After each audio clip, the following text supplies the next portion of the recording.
Welcome to Illo Talk. I am Cory Kerr, and I have really good news that I'm excited about. But, as my wife and kid tell me, I'm not good at showing my excitement. So instead of trying to fake it, which is not something that I like doing at all, I'm just going to show how excited I am visually right after the intro music.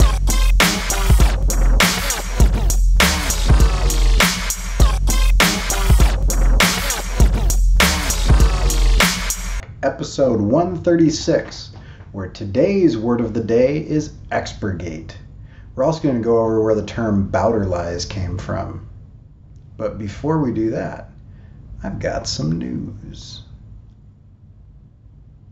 Is this an excited face? I don't do excited well. I got into ArtLink 212, which I'm pretty excited about. I'm pretty stoked. It basically means that starting in February, I'll have kind of a remote mentorship situation and some access to some additional things to help me get this project done. So I'm pretty excited about that. Pretty excited. As you can tell from everything that's happening around me, because I've been told that I don't show my excitement well. In fact, whenever my daughter Scarlett shows me something, she'll show me something, and then I'll go, cool, that's awesome.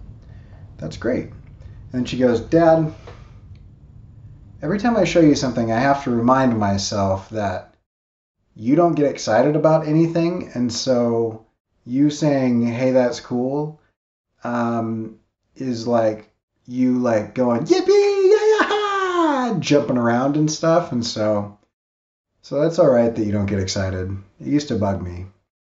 Anyway, so I am excited, even though I sound like this. But, so there's that.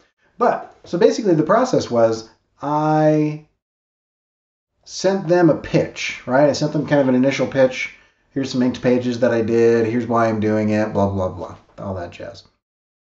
And then, after that, they responded back. There was about 12 to 14 mentors, and they all reviewed the pitch and looked at the artwork and said nice things and gave me some critique. It was super awesome. And so in responding to that critique, I came up with some things that I just wanted to talk about a little bit. And one of them is the term Bowderlies or expurgate. And as I was going through this, I've kind of felt like Disney is fine, whatever. A lot of people have huge problems with it. I don't think they're the most... They don't have the little guy's interest in mind anymore, you know? And they... anyway, the irony that Disney took public domain stories and then turned them into their own thing and then fights super hard to suppress and destroy anyone else that tries to do the same thing is ironic at best, Machiavellian at worst. So anyway, but one of the things that they did was they dumbed everything down. It's called expurgating. They expurgated the children's stories. And so I want to talk about kind of what that is and go through some of the quotes and things from my response pitch. And I will show you some of the work that I'm working on. Should be fun. So let's do that. Shall we? We shall. And so these are just some excerpts from the pitch. And I thought that might be interesting. Somebody asked why the tongue-cut sparrow is important to me. And I thought that would be a good place to start. So here's my answer. Well, you look at a picture of a monkey. In the tongue-cut sparrow, a poor man reaches out and helps a creature different than himself, who, it seems, cannot offer him anything in return. As a result, he gains a friend, and his poverty is ended. He is contrasted against one who chooses selfishness over kindness and loses everything. Of the three characters, the sparrow is the most symbolic. She symbolizes everyone that we could reach out to that has little to offer us in return. My answer may seem overly simple, but I feel strongly that a lack of kindness is at the root of all of today's major suffering. I feel like much of this unkindness stems from ignorance and selfishness. If we were only all a little kinder to each other, if only we extended a little humanity to those that we disagree with, if only we thought kindly of those who came from different backgrounds and made different choices, if each of us was a little kinder, it would end poverty, hunger, racism, war, hate, etc. The helpless, the needy, the others in our lives, in fact, offer us more than we could imagine. The biggest treasure we can gain in this life, peace and contentment. I know this sounds lofty for an old tale about a little bird, but I believe strongly in the power of stories and the need for kindness. Here's another thing that kind of goes into why I'm exploring fairy tales from different cultures other than just European, because I feel like those have been done a lot. But I would like to open the world to children. I believe that knowledge and familiarity dispel fear and hatred. The more kids are exposed to different peoples and cultures, the less hate and horribleness will be in the next generation. The best thing that could happen with these books would be for a kid without a black friend to fall in love with an African fairy tale, or a group of politicians deciding on Japanese internment to have a few among them that had grown up with the tongue-cut sparrow. I realize that ending dehumanizing and othering thoughts is a lofty goal, but I believe strongly that stories can change the world, and the stories we grow up with shape us. Ideally, I'm going to try to hit as many cultures as I can. Choosing the stories is difficult. The tongue-cut sparrow in particular jumped out at me because I feel strongly that kindness is needed in our world today. I'm planning on choosing stories largely based on the themes that they teach. I plan on exploring multiple cultures. Kids are fascinated with this stuff. While expurgated versions have some value, I feel like we've lost something important in the sanitization of these stories. Now, I'm talking about showing violence in the fairy tales themselves. And I think it's kind of an interesting thing because back in the day, way back in the day, these were meant for children and adults, and they were fairly violent. Adam Gidwitz, who's a children's author, wrote an article for the Wall Street Journal's Speakeasy blog, which can be found at a link that I'll leave in the description of this video. But in this article, he talks about fairy tales, quote, physicalization of emotion, end quote, being so powerful with children because they've all been cut, bruised, or hurt and lived to tell the tale. This allows them to make the parallel that we can also heal from emotional pain. Of course, most children will experience unkindness emotionally rather than having their tongue ripped out, and they'll see this in the tale of the bird. In the tongue-cut sparrow, the bird heals, and unkindness is punished. And so I'm telling the stories as they are originally told, without censoring or filtering anything like Disney has done, but I'm choosing not to describe in too much detail or visually depict any gore or anything too extreme, instead opting to allude to the event. For an example of this, see the page where the woman opens the box and falls off the cliff to her death. Most younger kids won't realize the full implication of what happens, while the older ones will get it, but not be burdened with a graphic drawing. All right, so here's the supplemental materials. They asked to see some additional things. So I'm basing my color scheme on Hiroshi Yoshida's Japanese woodblock prints. He lived from 1876 to 1950. And I'm doing kind of a desaturated, muted version of the palettes that are kind of found in his work. So you can see some of the examples here and some of the palettes that I'm using. I'm also using these as a reference for authenticity to make sure that I'm doing things that feel Japanese and not Chinese or other cultures that are near there. I want to be authentically Japanese in that. So you can see some of the reference that I'm using there. I'm also going off of actual photographs and reference and Google Earth and things like that. And so there's lots of interesting ways that I'm doing that, but that's another video. Here's an inked page and the colored version of it. I don't know if I've shown anything like this before, but you can see the inks on the left, and then you can see the muted... My startup disk is almost full. Do not warn me about this again. You can see kind of the muted version there on the right. This is when we find out that the sparrow is a fairy. This is a picture where we're looking from inside of the hut out to the lake. It's a pretty wild lake there. One of the people critiquing it was concerned about how I was going to place the text. So here's an example of how I'm going to throw negative space around the letters in places in the image. And here is an example of using reference photo that I've shot myself to do the pages. Some character development sketches. So this is the woodcutter. Also, the house and a lot of the clothing styles are based on the Jomon or Yomon. I actually don't know how to pronounce that era, which is the Neolithic era of Japan. And you can see that this is where the pit dwelling is. And so I sketched this out kind of down in the lower bit. You can see what it looks like from the outside. You can see what it looks like from the inside. And I also drew a map of the main setting so that I could turn the camera wherever I want and know what would be in that shot based on an aerial view. And so I can kind of go in any direction and get lake, mountains, cliffside, forest, river, and all that, and make sure that everything is, I don't think the kids are going to notice, but it helps me to be able to kind of know where I'm looking and whatnot. Also working out some of the patterns in the walkway up to the house. And so you can see that's kind of, those are kind of like some of the things that I was doing. You can see in the lower right hand corner here the development of the wife, and you can see kind of the shapes that I was going for as well. She's a hexagon, he's all circles, so you've got sharp edges versus round, that type of thing. And so I thought that was kind of interesting to look at, and it was fun to color these because I've just been doing inking for a little while. So there's some color. And now it's time for a little bit of Wikipedia history. So there's this guy, Thomas Bowdler, and his sister. And he decided to edit Shakespeare to make it more palatable for children and women, because you've got to take stuff out or it's not okay for women. So the Family Shakespeare, in which nothing is added to the original text, but those words and expressions are omitted, which cannot with propriety be read aloud in a family, by Thomas Bowdler, Esquire.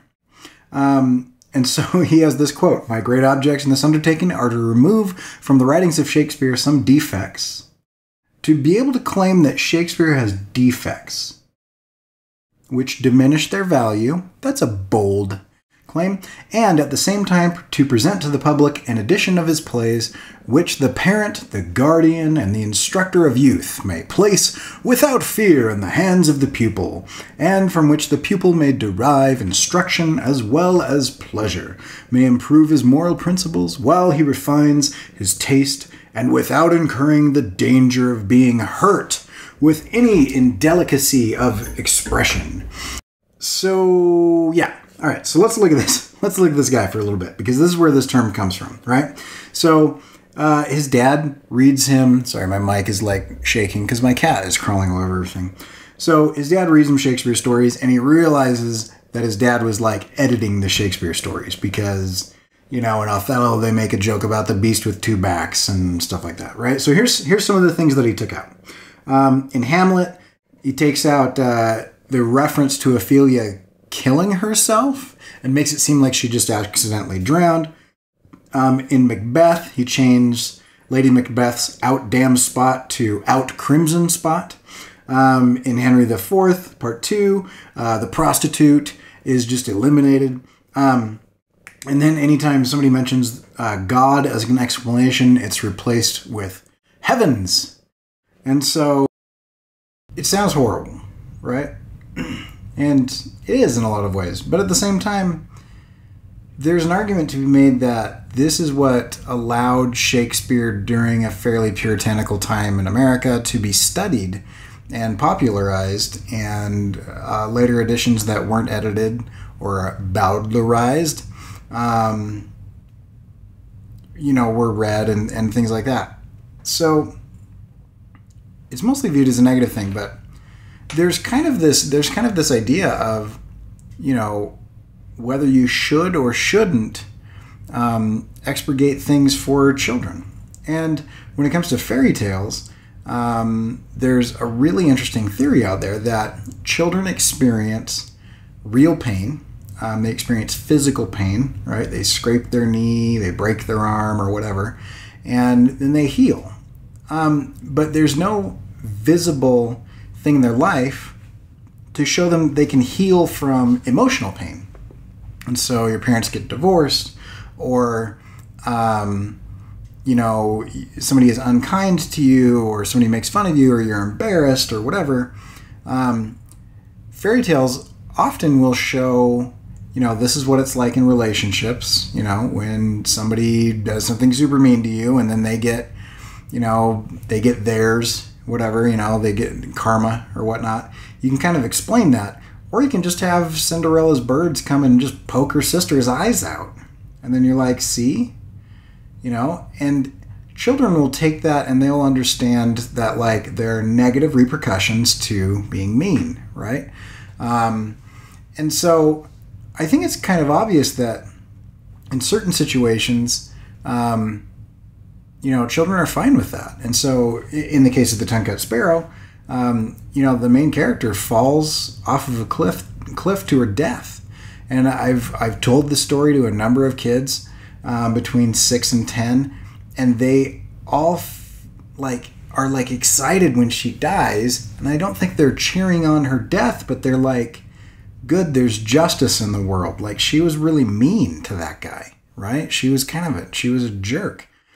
And so, you know, it just makes sense to them to have that. Now, I'm not going to depict that scene, you know, broken and bloodied, and I'm not going to show her impaled on the rocks beneath and, you know, all of the gore and violence that goes along with that. But I do show her falling. I don't show the, you know, and I let the imagination go with that, because your imagination is not going to outstrip your maturity, right? And so I specifically remember imagining things at different ages, and my imagination matured with me as I matured.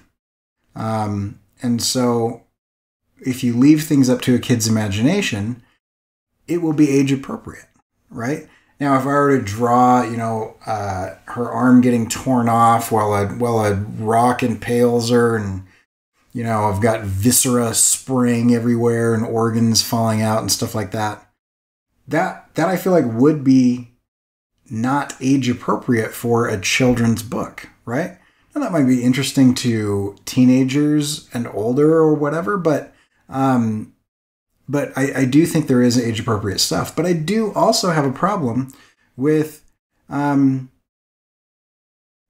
don't want to say censoring, but I do have a problem with cleansing or purifying these stories so that they're okay for children, or they're okay for women, or they're okay for whatever group that you feel like needs to be protected from these ancient stories. These ancient stories are fine. They're okay.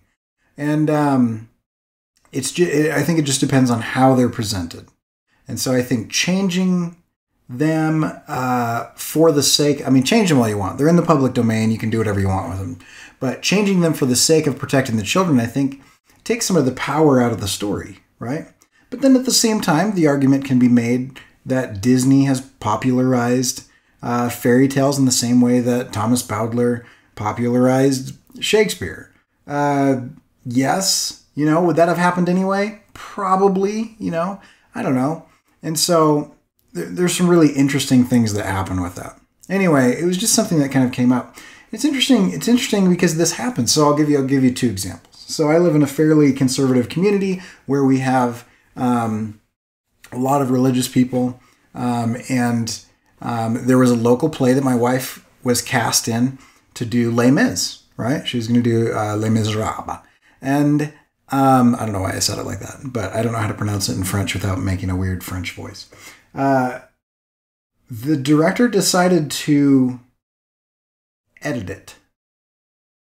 And the people that own the copyright said, you can't do that. Like, show the show as it is, or don't do the show at all. And they said, okay, we'll have to not do the show at all. And editing Les Mis, you know, to take, not for time, but for content, I think completely defeats the purpose. Les Mis is about being redeemed by the atonement from the depths of humanity. So falling so far, and still there's redemption. So taking, you know, prostitution and swearing and things out of Les Mis is kind of like saying, you know, I like the New Testament, but let's make it so Jesus doesn't hang out with those icky prostitutes. And let's just have him hang out with clean and happy and righteous people, right? Like, that would just be a story about the Pharisees. Jesus wouldn't even be in it. Like, the whole point of that is to show that, you know, those that need a physician, you know, the sick need a physician and those that are whole don't need a physician type of thing. And so this idea that you'd be doing the audience a favor by removing the unsavory parts of Les Mis defeats the entire purpose of the story. And so, like, you have, as a result of that, you have a story that has no landing. It has no punch. It has no catharsis, because if she never was a prostitute, or he never stole anything, or, you know, whatever, and I don't know the specifics of what they were planning to take out, but if you take out all of the bad things, then the good things don't matter. They don't, it's like, so what? So they're redeemed from what? You know? But we see her fall into this horrible, horrible life. And we see that life, and it's bad. And she's redeemed from that life. And so, how do you remove that and still have a story? And in the same case, like, how do you take a fairy tale where there's physical manifestations of the negative consequences of people's decisions and take that out and soften it? It does dull the edge of that story. It dulls the sharpness and the effectiveness of that story. And we all do this. If you look at the way that your mom got you to wear a seatbelt, the reason that you wear a seatbelt is not because you should or that you want to be safe. It's because your mom told you that she had a friend who didn't wear her seatbelt and he was decapitated. Or something like that. I mean, my mom told me the most horrific stories. And moms all do this across the world. Everybody that I've talked to, their mom knows so many dead people. So many people that have just been violently, violently killed. What is the difference between saying, don't touch the stove because I know a guy he looks like a burnt tomato that's been left out in the sun because he touched the stove and then he burst into flames and melted his skin. I don't know, whatever. I'm probably being a little exaggerated here, but the point of the matter is that we use violence to teach. Now, I am not saying that I think that kids should be exposed to, all right, 10-year-old, go watch Saw, right? I don't even want to watch that, and I'm almost 40. So there are age-appropriate things, but I don't think it's fair to say that children should never be exposed to negative things or never be exposed to violence. Now, my kid does not like swearing. And so when I take her to a movie like Spider-Man or something, afterwards she had a real problem. She was very, very upset. Not very, very upset, but she was annoyed that Spider-Man took the Lord's name in vain. That was frustrating to her. And so she's not ready for that. So I'm not going to expose it to her, right? And this guy Gidwitz that writes this article that I've linked to in the description of this video, he says kind of an interesting thing. I mean, he says that the interesting thing about books is that if a kid isn't ready for the material, they just close the book. They just close the book and they'll go read something else. And they'll continue to read the things that they need to read over and over and over again until they learn what they feel like they need to learn from that, and then they move on. They're kind of self-filtering. It's different with movies and music and whatever, because it's more of a process, and you're introducing things that stick visually that are outside of that kid's level of maturity. And so, for example, I remember reading stuff at different stages in my life, reading the same thing, and there was new stuff that I didn't notice there before. I didn't know what certain euphemisms meant, and so it didn't even land with me, or whatever, that type of thing. And so there's kind of this kind of unraveling of a piece as we grow. The piece stays the same, but we become more experienced, more mature, more exposed to different events and things in our life, and we can understand on a deeper level that type of thing. I mean, if you were to look at Shakespeare and say, well, let's read this, there's a lot of euphemisms in there. There's a lot of innuendo and stuff like that. It's in Old English and whatnot.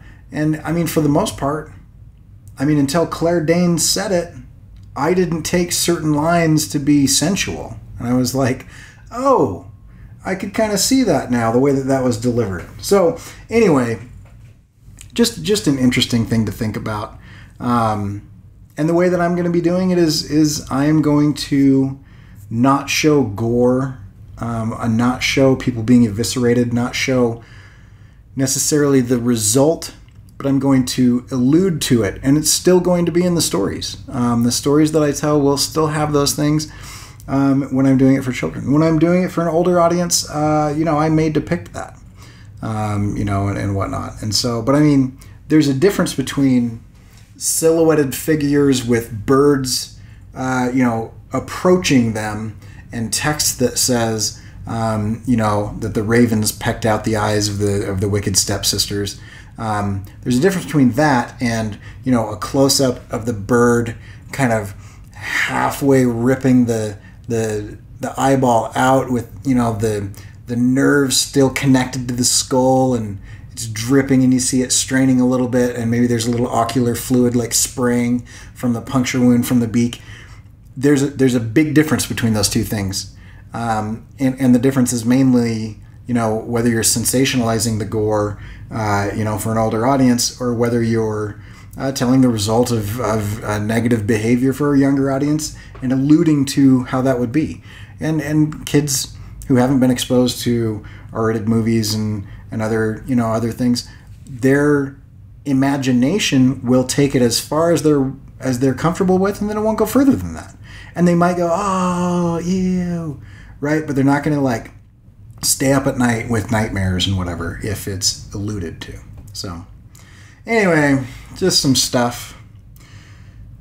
Yep, so that's that. Hopefully you guys enjoyed this. But I'm curious on what you guys think about censorship, expurgating or bowdleizing things. Are you frustrated? Do you feel robbed that Disney's Cinderella doesn't depict all of the things that are in the actual fairy tale? Or are you fine with it? Are you cool with it? Do you feel like you have grown into that tale, or did you even know that some of that stuff happened?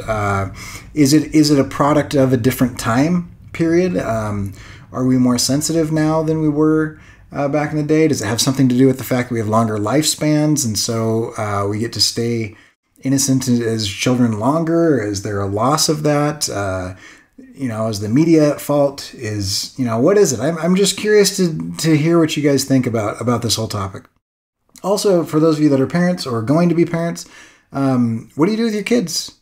And what decisions do you make? I'm kind of curious on all of this, because I think there's some really good stories out there, and I don't want to expose my daughter to things too early. But I also think there's great stories that I want her to know, and even like The Goonies, which is a movie that my wife loves, we've held off on that because there's a lot of swearing, and there's, penis jokes and, stuff like that. And I don't know. I mean, I didn't notice it when I was a kid, but I can't remember. I mean, I knew it happened, but it didn't bother me or whatever. So I don't know. But I mean, my parents also used to let me just take off and ride for miles and miles and miles. And they had no idea where I was on my bike when I was a little kid. That was just the way it was back then. It's not like that anymore. And I don't know if that's good or bad. I think it's both. Anyway. So yeah, there's that. So you can find my stuff at corykerr.com, and description has all kinds of links and stuff and whatnot. So if you like this video, hit that thumbs up. If you haven't subscribed yet, subscribe. And I'm excited. I got into ArtLink 212. So catch you guys later. I'm out.